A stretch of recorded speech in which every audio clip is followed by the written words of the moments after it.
Hello students, this is Bhupendra.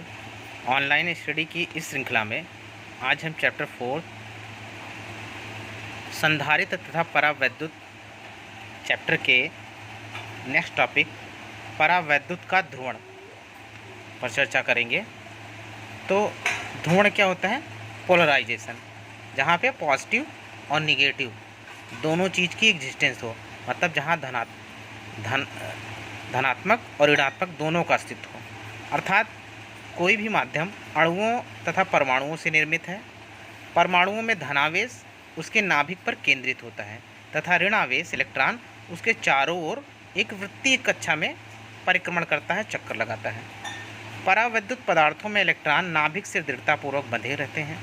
जब किसी परावैद्युत पदार्थ को संधारित्र के प्लेटों के बीच वैद्युत क्षेत्र में रखते हैं तो उसके अणुओं के नाभिक क्षेत्र की दिशा में तथा इलेक्ट्रॉन क्षेत्र की विपरीत दिशा में स्थापित हो जाते हैं। कहने का सेंस ये है कि संधारित्र के प्लेट को जब किसी वैद्युत क्षेत्र में रखते हैं तो उसके अणु नाभिक के क्षेत्र की दिशा में और इलेक्ट्रॉन ठीक उसके विपरीत दिशा में चले जाते हैं।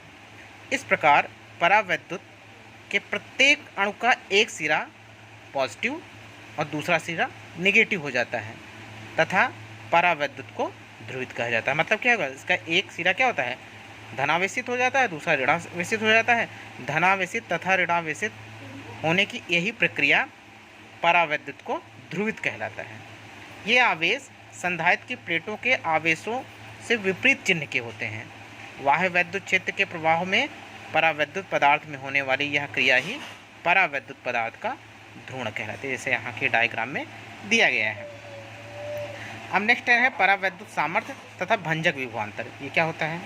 संधारित्र के प्लेटों के मध्य परावैद्युत पट्टिका अगर रख दें, मतलब कोई संधारित्र के प्लेट है, उनके बीच में हम कोई डाइलेक्ट्रिक स्लैब रख दें, एक पट्टी रख दें, तो संधारित्र पे लगाए जा सकने वाले विभवांतर भी सीमित हो जाता है। उस कंडीशन पे जो उसका पोटेंशियल डिफरेंस होगा जाएगा वो बाउंडेड हो जाएगा, उसका मान एक निश्चित हो जाएगा।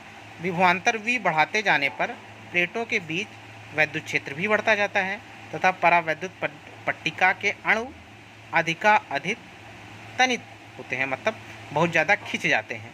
अंत में एक ऐसी स्थिति आ जाती है जब परावैद्युत के अणुओं से इलेक्ट्रॉन अलग होकर संधारित्र के प्लेटों के मध्य चालकीय पथ को निर्मित कर देते हैं।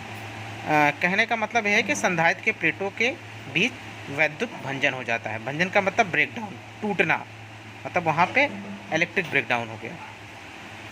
तो इस प्रकार किसी परावैद्युत पदार्थ के लिए वह अधिकतम वैद्युत क्षेत्र जिसे पदार्थ बिना वैद्युत भंजन के सहन कर सकता है, उस पदार्थ की परावैद्युत सामर्थ्य कहलाती है। जितने भी परावैद्युत पदार्थ हैं सबकी एक निश्चित परावैद्युत क्षमता होती है।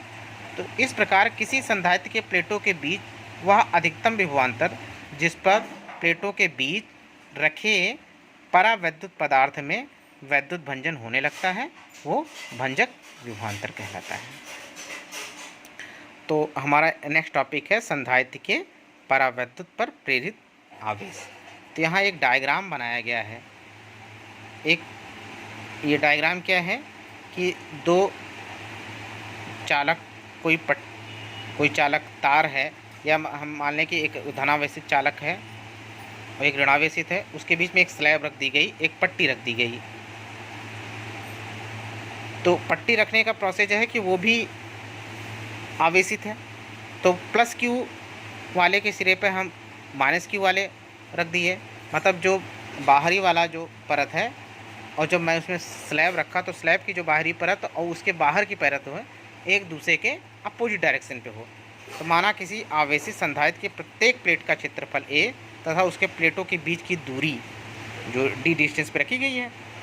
दोनों प्लेटों पर आवेश का पृष्ठ घनत्व sigma is equal to Q upon a तथा माइनस सिग्मा है। आवेश के कारण संधारित्र के दोनों प्लेटों के मध्य वैद्युत क्षेत्र E naught is equal to sigma upon epsilon naught स्थापित हो जाता है। इस प्रकार संधारित्र के प्लेटों पर उपस्थित आवेशों के कारण प्लेटों के बीच उत्पन्न वैद्युत क्षेत्र E is equal to sigma upon epsilon not, जिसकी वैल्यू होती क्या, Q upon A epsilon not.